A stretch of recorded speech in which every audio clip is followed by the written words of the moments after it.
Hello students, I hope आप सब बढ़िया होंगे और डिजिटली काफी नॉलेज भी गेन कर रहे होंगे।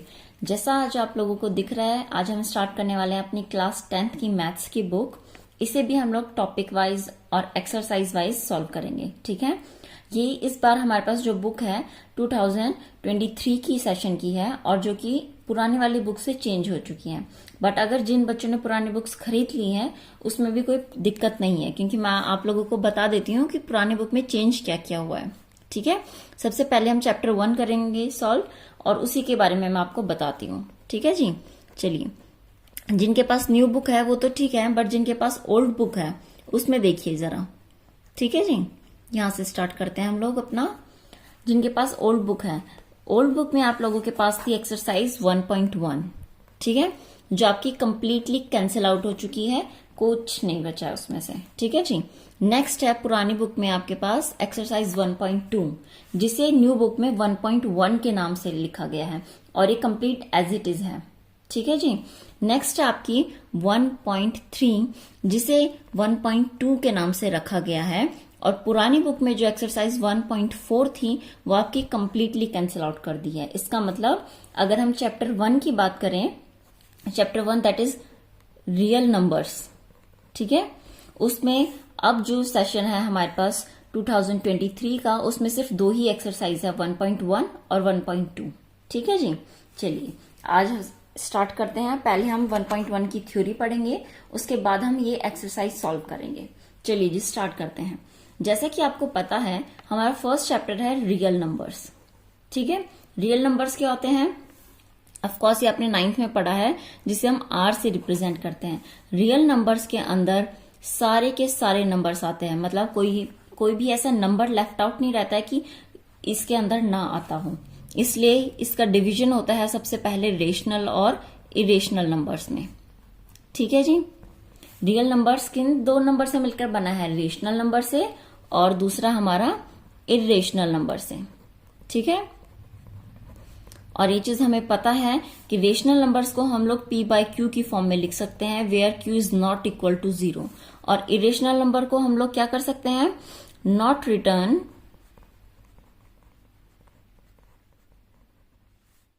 in the form of what? p/q, where q is not equal to 0, ठीक है। ये है हमारे पास। बट देखिए इसमें हमें पता है हर चीज कैंसिल आउट हो चुकी है, तो हम लोग क्या करेंगे? रेशनल नंबर है, ठीक है, p/q आ गया। अब देखिए जो इसमें टर्मिनेटिंग, नॉन टर्मिनेटिंग या फिर हम कह सकते हैं डेसिमल एक्सपेंशन था, वो सब आपका कैंसिल आउट हो चुका है, वो आपको पढ़ना ही नहीं है, ठीक है जी। अब डायरेक्ट हम लोग इरेशनल नंबर्स की बात करेंगे और इरेशनल नंबर्स में भी हमें सिर्फ क्या करना है? इन्हें प्रूफ ही करने के लिए है, ठीक है। इसका जो डेसिमल एक्सपेंशन है वो भी आपका इस चैप्टर से हट चुका है, वो सारा का सारा हमारा 9th क्लास की बुक में है, ठीक है। तो अगर आपको वो चीज पढ़नी है तो आप मेरी प्लेलिस्ट देख सकते हैं 9th क्लास की मैथ्स की बुक, वो भी हमने न्यू सेशन पर ही बेस्ड बनाई है। चलिए जी अब आगे स्टार्ट करते हैं इन नंबर्स के बारे में। अब कुछ नंबर्स के बारे में हमारा जानना बहुत जरूरी है। जैसे सबसे पहले आता है हमारा दैट इज प्राइम नंबर, ठीक है। चलिए जी, अब प्राइम नंबर्स क्या होते हैं आप लोगों को पता है क्या होते हैं? ऐसे नंबर्स जो सिर्फ या तो 1 की टेबल में आते हैं या फिर इटसेल्फ, इसका मतलब अपनी टेबल में आते हैं, ठीक है। फॉर एग्जाम्पल देखते हैं, ये सिर्फ समझने के लिए है, ध्यान से देखिए। कौन कौन से प्राइम नंबर? That is 2। क्यों? क्योंकि 2 या तो 1 की टेबल में आएगा या फिर सिर्फ 2 की टेबल में आता है। और एग्जाम्पल देखिए 3 या तो 1 की टेबल में आएगा या फिर सिर्फ इटसेल्फ मीन्स अपनी टेबल में आएगा। और कोई एग्जाम्पल बता सकते हैं? 5 1 की टेबल में आता है और सिर्फ अपनी टेबल में आता है। और भी एग्जाम्पल्स हैं 7 1 की टेबल में और 7 की टेबल में। और एग्जाम्पल्स हैं 23, वो सिर्फ 1 की टेबल में आएगा और 23 की टेबल में आएगा। तो ऐसे सभी नंबर्स को हम क्या कहेंगे? जो या तो 1 की टेबल में आते हो या अपनी खुद की टेबल में आते हो, ऐसे नंबर्स को कहा जाता है प्राइम नंबर्स। ओके, चलिए ये सब आपको लिखने की जरूरत नहीं है, बस समझने की जरूरत है, क्योंकि इन पर बेस्ड आपके डायरेक्ट क्वेश्चंस हैं, ठीक है। इसलिए मैं इनके बारे में सिर्फ समझा रही हूँ, किसी भी डेफिनेशन या उस पर ध्यान नहीं दे रहे हैं। चलिए जी नेक्स्ट आता है हमारे पास को प्राइम नंबर्स, क्योंकि इस वर्ड का इस्तेमाल होगा। ठीक है, जब हम लोग प्रूफ करेंगे कि √2 इरेशनल है या नहीं, तब इस वर्ड का इस्तेमाल होगा, इसलिए इसका पता होना बहुत जरूरी है। को प्राइम नंबर्स क्या से नंबर्स होते हैं, देखिए जरा, इसे हम एग्जाम्पल से समझते हैं। इसमें ऐसे नंबर्स होते हैं जिनमें कॉमन हमारे पास क्या आता है, सिर्फ 1 कॉमन आता हो। ऐसे नंबर्स को हम क्या कहेंगे, को प्राइम नंबर्स कहेंगे। एग्जाम्पल देखिए, एग्जाम्पल से इजीली समझ में आएगा। ठीक है, इनकी डेफिनेशन मैं इसलिए ही नहीं लिखवा रही हूं क्योंकि इनकी डेफिनेशन से कोई मतलब नहीं आपकी बुक में। देखिए क्या एग्जाम्पल आएगा हमारे पास। फॉर एग्जाम्पल में मान लीजिए हमने लिखा 15 और 8, 2 नंबर्स लिए। 15 के फैक्टर्स कीजिए, 1 की टेबल में आता है 15, 3 की टेबल में, 5 की टेबल में और 15 की टेबल में। इसी तरीके से अगर मैं 8 को देखूंगी तो क्या आएगा, 1 की टेबल में, 2 की टेबल में, 4 की टेबल में और 8 की टेबल में। ठीक है, अब इन दोनों में से कॉमन बताइए, क्या कॉमन है, सिर्फ 1 कॉमन है। इट मीन्स 15 और 8 मेरे पास कैसे नंबर्स हो गए, ये दोनों के दोनों मेरे को प्राइम नंबर्स हैं। को प्राइम नंबर्स ऐसे नंबर्स जिनमें सिर्फ कॉमन क्या आता हो, 1 आता हो।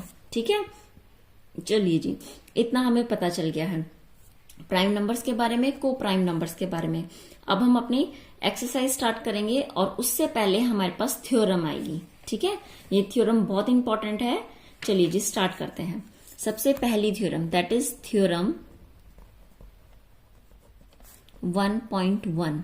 न्यू बुक में 1.1 है, जिनके पास पुराने बुक है वो ध्यान दीजिए, वहां पर 1.2 थ्योरम होगी क्योंकि 1.1 कैंसिल हो चुकी है आपके चैप्टर से। थ्योरम का नाम क्या है, दैट इज फंडामेंटल। ठीक है, फंडामेंटल थ्योरम ऑफ अर्थमेटिक। ये हमारी क्या है, फर्स्ट थ्योरम है न्यू सेशन की। अब देखिए बहुत बेसिक सी चीज है, इसे समझना बहुत इंपॉर्टेंट है। ठीक है, इसे कैसे समझते हैं, पहले इसकी हमें थ्योरी पता होनी चाहिए, तब जाकर हम लोग इसकी हेल्प से क्या करेंगे, अपने आगे एक्सरसाइज 1.1 के क्वेश्चन सॉल्व कर पाएंगे। ये क्या कहती, क्या है फंडामेंटल थ्योरम, ये कहती है एवरी कंपोजिट नंबर। अब आप लोगों को कंपोजिट नंबर भी पता होना चाहिए क्या होता है। Every composite number can be expressed, या फिर हम लिखेंगे फैक्टराइज्ड। ठीक है, वो ज्यादा सही रहेगा। Can be factorized as a product of what, primes. ठीक है, ये कहती है। और ये जो फैक्टराइजेशन होता है ये कैसा होता है, यूनिक होता है। क्या होता है, दिस फैक्टराइजेशन। देखिए 10th क्लास में आप कुछ भी मिस नहीं कर सकते हैं क्योंकि आपके बोर्ड्स हैं। हम लोग एक एग्जाम्पल की भी वीडियो बनाएंगे जो कि लास्ट में होगी, ताकि हमारा पूरी एक्सरसाइज का और पूरे चैप्टर का रिवीजन भी हो सके उसके साथ साथ। ठीक है, पहले हम एक्सरसाइज करेंगे और जो एग्जाम्पल्स की वीडियो है वो मैं लास्ट में डालूंगी। ठीक है, लास्ट है अपार्ट फ्रॉम ऑर्डर। अब इसका मतलब क्या हुआ, ध्यान से देखिए। उससे पहले आप लोगों को कंपोजिट नंबर्स के बारे में पता होना जरूरी है।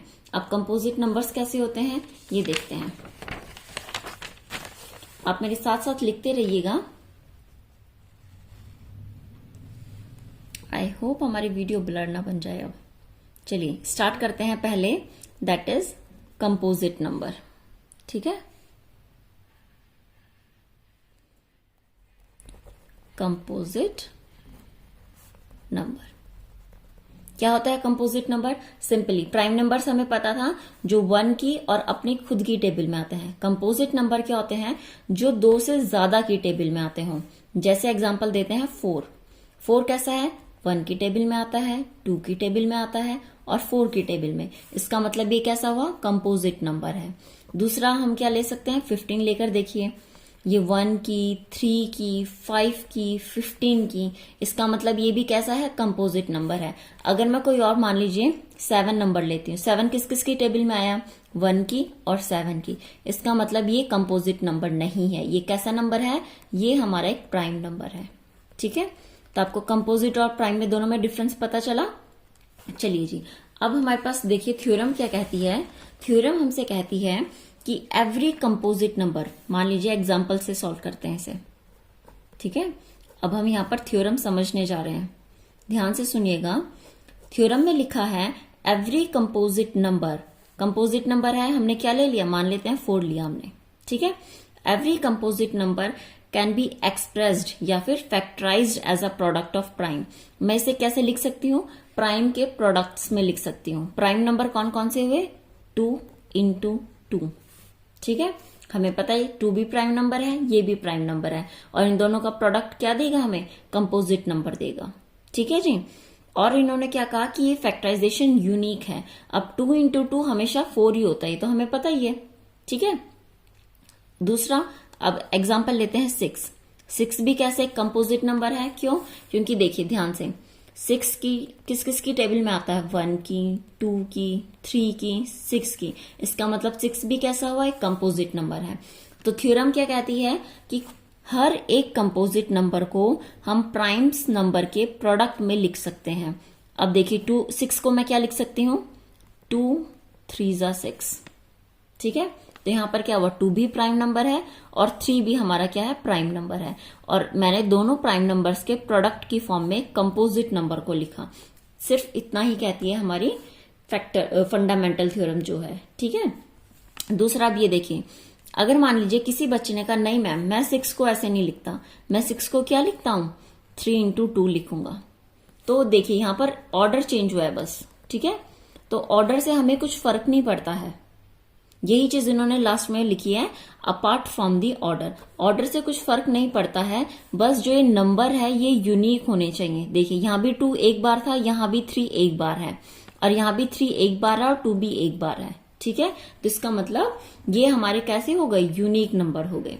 यही कहती है हमारी क्या, फंडामेंटल थ्योरम। एक सबसे इंपॉर्टेंट लाइन है जो आपकी हो सकता है आगे IIT या JEE मेंस में भी यूज हो, अगर आप लोग आगे के लिए तैयार करेंगे, या फिर आपके बोर्ड्स में भी 1 मार्क्स या ऑप्शनल क्वेश्चन में आ सकती है।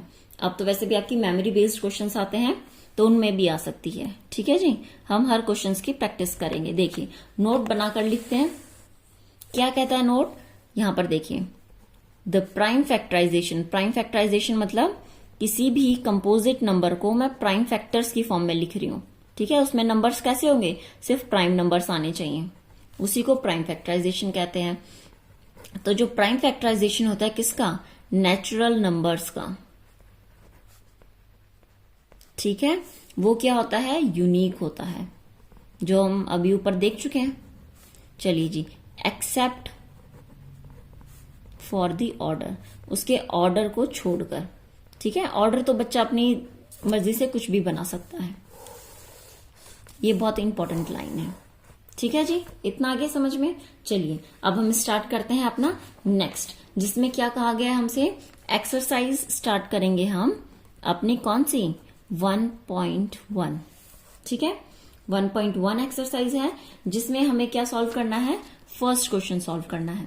थ्योरी हम पढ़ चुके हैं, फर्स्ट क्वेश्चन से स्टार्ट करते हैं। देखिए फर्स्ट क्वेश्चन में कहा गया है कि हमें हर नंबर को एज अ प्राइम फैक्टर्स में क्या करना है, लिखना है, ठीक है। फर्स्ट पार्ट हमारे पास क्या है, दैट इज 140। 140 को मुझे प्राइम फैक्टर्स के प्रोडक्ट की फॉर्म में लिखना है। तो हम कैसे सॉल्व करेंगे, देखिए पहले 140 का प्राइम फैक्टराइजेशन इस तरीके से निकालते हैं, ठीक है। कैसे करेंगे हम सॉल्व, चलिए जी स्टार्ट करते हैं। अब एक्सरसाइज अपनी 1.4 स्टार्ट करें। कितनी गिवन है, 140 है। 140 सबसे पहला प्राइम नंबर कौन सा होता है, 2। 142 से डिवाइड हो जाएगा, यस, तो 2 से करते हैं। 2 कितने टाइम्स, 2 7 14 और 0। इसके बाद कितना आएगा, ये फिर से 2 से डिवाइड होगा, तो 2 3 6, 1 बचा, इट मीन्स 2 5 10, ठीक है जी। अब देखिए क्या ये 2 से जा सकता है, नहीं। 3 से नहीं जा सकता, 4 से भी, 4 तो हम लेंगे नहीं क्योंकि 4 हमारा क्या है, प्राइम फैक्टर नहीं है, प्राइम नंबर ही नहीं है, इसलिए हम 4 का यूज नहीं करेंगे। उसके बाद कौन सा आता है, 5। देखिए बिल्कुल 5 से चला जाएगा, 5 7 और लास्ट में 7 1 7, ठीक है। तो हमने 140 को कैसे लिखा, 2 इंटू 2 इंटू 5 इंटू 7, और यही हमसे कहा गया था कि express each number as a product of its prime factor, उसके प्राइम फैक्टर्स के प्रोडक्ट की फॉर्म में लिखा जी। देखिए अब इसमें क्या होगा हमारे पास, अब ये कितना हो जाएगा, that is 2 to the power 2, क्योंकि यहाँ पर 2 थे इसलिए यहाँ पर हमने इसे इस तरीके से लिख दिया। ठीक है, चलिए जी अब हम इसे क्या लिख चुके हैं, क्योंकि यहाँ पर 2 हमारे पास 2 टाइम्स था, it means 2 to the power 2 into 5 into 7। ठीक है, यहाँ पर हमारा फर्स्ट पार्ट ये इतना कंप्लीट हो गया। नेक्स्ट आता है हमारे पास that is second part. Second part को भी हमें क्या करना है, इसी तरीके से प्राइम फैक्टर्स करने पड़ेंगे और इसमें गिवन है हमारे पास दैट इज 156। ठीक है, 156 है। अब 156 के प्राइम फैक्टर्स कीजिए। देखिए सबसे पहले किसका यूज करेंगे हम लोग, 2 का। ठीक है, 2 कितने टाइम्स जाएगा, 2 7 14 और 1 बचा, 2 8 16। ये फिर से 2 से जाएगा, क्यों, क्योंकि यूनिट प्लेस डिजिट पर क्या है, इवन नंबर है, इसलिए 2 से डिवाइड हो जाएगा। 2 3 6 और 1 बचा, दैट इज 2 9 18। ठीक है, अब 39 बताइए किससे जाएगा, ऑफकोर्स 3 से जाएगा। ठीक है, कैसे पता चला, क्योंकि 9 + 3 कितना होता है, दैट इज 12 और 12 हमारा 3 की टेबल से डिवाइड हो जाता है। ये डिविजिबिलिटी है जो आप 8th चैप्टर में एट्थ क्लास में पढ़ चुके होंगे। 3 1 3, 3 3 9 और 13 खुद एक प्राइम नंबर है, क्योंकि 13 सिर्फ 1 और 13 की टेबल में आता है। तो आपने देखा कौन कौन से प्राइम नंबर्स आए। 156 के लिए हम लोग लिखेंगे 2 into 2 into 3 into 13। It means prime के प्रोडक्ट्स की फॉर्म में हमने लिख दिया अपने नंबर को। ठीक है जी, इतना है समझ में। यहां पर एक है 2 to the power 2 into 3 की पावर 1 into 13 की पावर भी 1। ठीक है, ये आपको शायद 12 दिख रहा होगा बट ये 2 की पावर 2 लिखा हुआ है। चलिए जी, अब नेक्स्ट आता है हमारे पास थर्ड पार्ट। थर्ड पार्ट को भी सॉल्व करते हैं और फिर उसके बाद हमारा फोर्थ पार्ट और फिफ्थ पार्ट होते ही क्या हो जाएगा, कंप्लीट हो जाएगा। चलिए जी स्टार्ट करते हैं। थर्ड पार्ट में क्या गिवन है हमारे पास, this is what we have. देखिए पहले खुद ट्राई करके कोशिश कीजिएगा। 3 8 2 5। ठीक है, इतना है हमारे पास। अब इसका मुझे क्या निकालना पड़ेगा, 3 8 2 5 का प्राइम फैक्टर। प्राइम फैक्टर्स कैसे निकालेंगे, देखिए 2 की टेबल से जाएगा, बिल्कुल नहीं। क्यों, क्योंकि लास्ट में जो 1s प्लेस डिजिट है वो 5 है। अगर इवन नंबर होता तो 2 से चला जाता। अब 3 से देखिए 8 9 10 11 12 13 14 15 16 17 18। अब देखिए इन सब नंबर्स को प्लस करके 18 आ रहा है और 18 क्या होता है, 3 से डिविजिबल। इसका मतलब ये पूरा नंबर किससे डिवाइड होगा, 3 से डिवाइड होगा। ये डिविजिबिलिटी आप क्लास 8 में पढ़ चुके हैं। ठीक है, चलिए जी अब फिर से देखिए क्या ये 3 से जाएगा, यस। 2 + 1 3 हो गया, 3 और 7 कितना 10 और 5 15। इसका मतलब ये 3 से फिर से जाएगा। 3 4 12, 3 2 6 और 3 5 15। अब ये नंबर बताइए, देखिए 4 5 6 6 5 11। इसका मतलब अब ये नंबर 3 से नहीं जाएगा। नेक्स्ट प्राइम नंबर कौन सा होता है हमारे पास, दैट इज 5। 5 से चल जाएगा क्योंकि इवन प्लेस पर क्या है, 5 है। चलिए जी 5 8 40 और 5 5 25। ठीक है, फिर से काटेंगे। 5 1 5, कितना नीचे बचा रिमाइंडर में 3 और कितना जाएगा ये 5 7 35 और 17 1 17। तो आप देख रहे हैं 3 8 2 5 नंबर के प्राइम फैक्टराइजेशन का प्रोडक्ट फॉर्म क्या होगा, 3 into 3 into 5 into 5 into 17। ठीक है, ये चीज है। और इसे मैं क्या लिख सकती हूँ, that is 3 square multiply by 5 square multiply by 17। ठीक है, इतना हो गया। ये हमारा थर्ड पार्ट भी कंप्लीट हो गया। अगर वीडियो काफी यूजफुल लगे और आपको समझ में भी आ रही हो तो लाइक शेयर जरूर कीजिए, नहीं तो ऐसे ही देख लीजिए। ठीक है, चलिए जी फोर्थ पार्ट क्या है, 5005। अब इसे हमें सॉल्व करना है। ठीक है जी, इसके भी प्राइम फैक्टर्स निकाल कर देखते हैं। पहले खुद से ट्राई कीजिएगा वीडियो को पॉज करके। ठीक है जी, चलिए 5 1 0 0 5 1 5। अब ये नंबर बताइए किसकी टेबल में आता है। अब इसे सॉल्व करने के लिए हमें क्या करना पड़ेगा, 7 से करके देखेंगे, क्योंकि 5 के बाद हमारे पास कितना आता है, 7 ही प्राइम नंबर है। अब 7 की तो डिविजिबिलिटी हमें नहीं पता, इसलिए हम इसे देखेंगे कि 7 से डिवाइड हो जाएगा। 7 just 7, फिर बचेगा 3, 0, 28, 29, 30। ठीक है, 7 से डिवाइड हो रहा है। चलिए जी 7 से करते हैं। दैट इज 7 just 7, कितना बचा 3, 0, 7 4 28 और 7 3 21। अब ये तो पता चल जाएगा 143। 143 किसकी टेबल में आएगा, देख रहे हैं? एक छोड़कर एक को प्लस कीजिए, ऑड ऑड और इवन इवन प्लेस वाले को प्लस करेंगे तो कितना आ जाएगा, 0 बन रहा है। इसका मतलब ये 11 की डिविजिबिलिटी रूल है। 11 1 11, 11 3 33 और नेक्स्ट 13 1 30। ठीक है, पता चल गया। इसके प्राइम फैक्टर्स क्या क्या आएंगे, 5 इंटू 7 इंटू 11 एंड इंटू 13। ठीक है, अब लास्ट पार्ट बचता है हमारे पास, दैट इज पार्ट नंबर 5। इसमें क्या है, ये हमारे पास गिवन है 7 4 2 9। अब इसे आप खुद ट्राई करके देखिए आंसर निकलता है या नहीं। 7 4 2 9। ठीक है, अब देखिए ये 2 से भी नहीं जाएगा, ये हमारे पास 3 से भी नहीं जाएगा। इन सबको प्लस करके देखेंगे तो नंबर आएगा जो हमारा 3 से डिविजिबल नहीं है। तो हम लोग किससे डिवाइड करेंगे, 7 से करके देखें तो 7 से भी नहीं कट रहा है।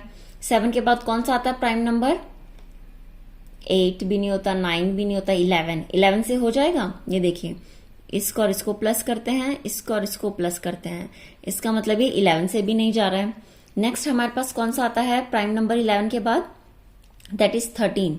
क्या 13 से डिविजिबल है, 13 जी नहीं, 13 से भी नहीं है। फिर आता है हमारे पास 17। 17 से करके देखते हैं, हाँ जी 17 से जा सकता है ये नंबर। ठीक है, 17 से डिवाइड करते हैं इसे। 17 1 17 होता है। 74 कितने टाइम्स जाएगा अब हमारा, 17 4 68। ठीक है, अब हमारे पास कितना बचा, 6 बचा और 2, तो अब 17 3 कितना हो जाएगा, 51।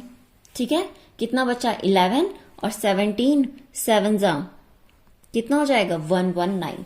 ठीक है, तो डिवाइड हो गया हमारे 17 से। अब देखिए 437 है, 437 17 तक तो आ गए थे। 17 के बाद कौन सा आता है प्राइम नंबर, 19। 437 को अब 19 से करके देखते हैं कितने टाइम्स जाएगा ये, 38। ठीक है, आ गया, 19 से ही कटेगा। 19 2 38, उसके बाद फिर 19 3 आ जाएगा। ठीक है जी, फिर आ गया लास्ट में 23। तो हमें पता है प्राइम नंबर ही होता है। आ गया इतना आंसर। इट मीन्स 7 4 2 9 को हम लोग क्या लिखेंगे, 17 इंटू 19 इंटू 23। आपको देखते रहना, बिल्कुल स्टार्टिंग से कीजिएगा। पहले 2 3 5 7, फिर उसके बाद 11, देन 13, देन 17, देन 19, देन 23 कि किससे डिवाइड हो रहा है नंबर हमारा। ठीक है जी, यहाँ पर अब हमारा फर्स्ट पार्ट कंप्लीट होता है एक्सरसाइज 1.1 का।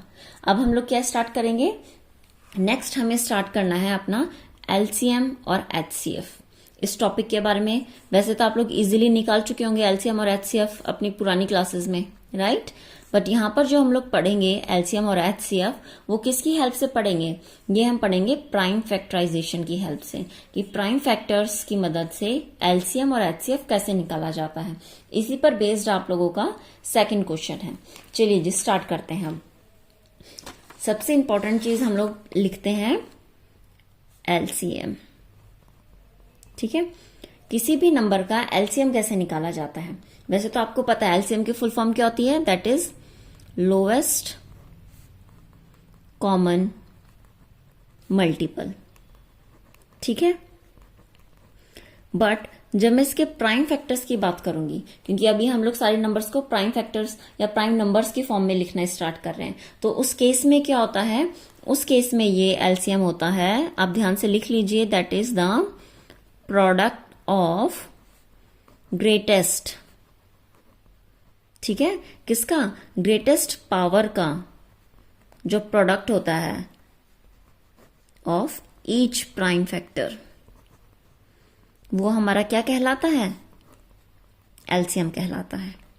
ठीक है, चलिए जी अब मतलब क्या हुआ देखते हैं। मान लीजिए मैंने लिया कोई, फॉर एग्जांपल लेते हैं हम लोग क्या, दैट इज 6 and 20। ठीक है, अब मुझे इसका एलसीएम निकालना है इन दो नंबर्स का। इन दो नंबर्स के एलसीएम के लिए मैं क्या करूंगी, पहले मुझे 6 के प्राइम फैक्टराइजेशन बताइए और 20 का बताइए। देखिए 6 को मैं क्या लिख सकती हूं, सिंपल 2 इंटू 3, 2 की पावर भी 1 है, 3 की पावर भी 1 है, ठीक है। 20 को मैं कैसे लिख सकती हूँ, 20 को मैं लिख सकती हूँ 2 इंटू 2 इंटू 5।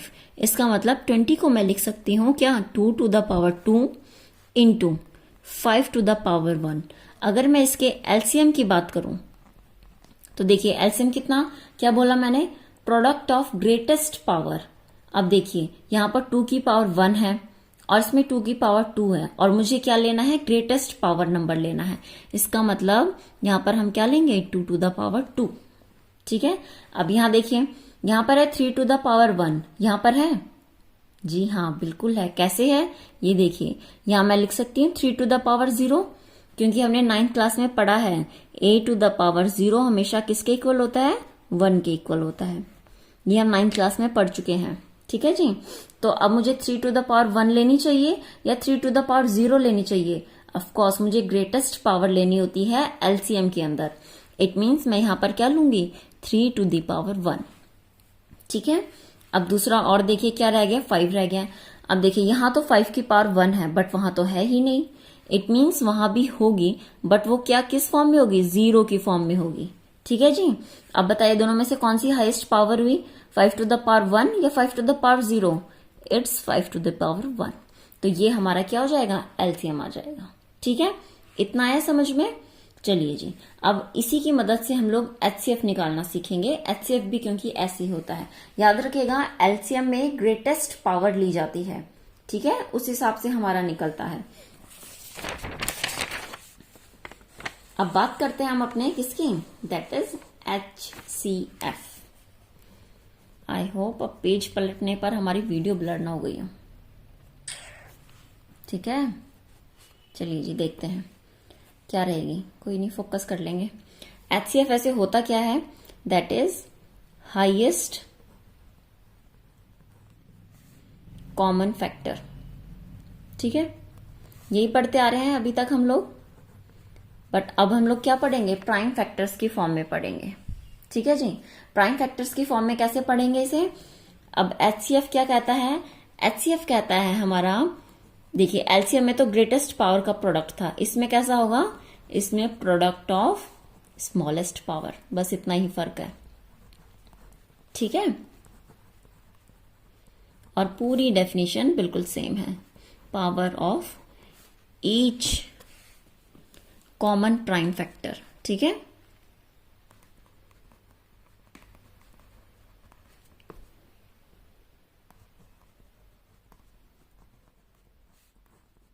ये हमारा क्या हो गया, इसकी डेफिनेशन होगी। ध्यान दीजिए जो हाईएस्ट है एचसीएफ में, हाईएस्ट है तो जब हम प्राइम्स की बात करेंगे तो उसमें स्मॉलेस्ट आ जाता है, ठीक है, क्योंकि स्मॉलेस्ट पावर की बात की जा रही है। इसमें भी वही पीछे वाला एग्जांपल लेकर देखते हैं। फॉर एग्जांपल देखिए, मान लीजिए इसमें मैंने क्या लिया, 6 और 20 लिया, ठीक है जी। 6 और 20 लेंगे, इट मीन्स अब निकालते हैं, चलिए। 6 का प्राइम फैक्टराइजेशन क्या था, 2 to the power 1 into 3 to the power 1, यही था। और 20 का हमने निकाला था, क्या निकला था, 2 to the power 2 multiply by 5 to the power 1। अब मुझे एचसीएफ निकालना है। एचसीएफ क्या होता है हमारा, प्रोडक्ट ऑफ स्मॉलेस्ट पावर। अब देखिए यहां पर 2 की पावर 1 है, यहां पर 2 की पावर 2 है, तो दोनों में से स्मॉलेस्ट पावर किसकी हुई, इसकी, ठीक है। तो हम ये वाला लेंगे, it means 2 to the power 1, ठीक है। उसके बाद क्या होगा, नेक्स्ट हमारे पास है मल्टीप्लाई। अब यहां देखिए, यहां है 3 टू द पावर 1 और यहां पर कितना होगा बताइए, यहां पर होगा 3 टू द पावर 0। तो कॉमन मतलब सबसे कम कौन सा लेंगे, 3 टू द पावर 0 इंटू यहां पर 1 है, इसका मतलब ऊपर कितनी रही होगी, 5 टू द पावर 0, ठीक है। तो 1 और 0 में कौन सा छोटा हुआ, 0, तो 5 टू द पावर 0। तो यहां ध्यान से देखिए, इन एक्स्ट्रास को लेने की जरूरत नहीं पड़ती है क्योंकि ये हमेशा क्या हो जाते हैं, 1 में कन्वर्ट हो जाएंगे। 2 की पावर 1 कितना होगा, 2 इंटू 3 की पावर 0 दैट इज 1 और 5 की पावर भी 0 that is 1। It means last में एचसीएफ 2 ही निकलता है, ठीक है। तो इसलिए डेफिनेशन में यहां लिखा गया है कॉमन प्राइम फैक्टर, जबकि आप देखेंगे एलसीएम में नहीं लिखा हुआ है कॉमन। ठीक है, तो इन्होंने क्या बोला कि जो कॉमन है, पहले तो हमने देखा क्या कॉमन है, दैट इज ओनली 2, क्योंकि ये चीज तो मैंने अपनी एक्स्ट्रा जोड़ी है। तो आप देखिए सिर्फ 2 कॉमन था। अब इस कॉमन वाले में से हमें देखना है जिसकी लोवेस्ट पावर मतलब स्मॉलेस्ट पावर होगी वही मुझे लेनी है, और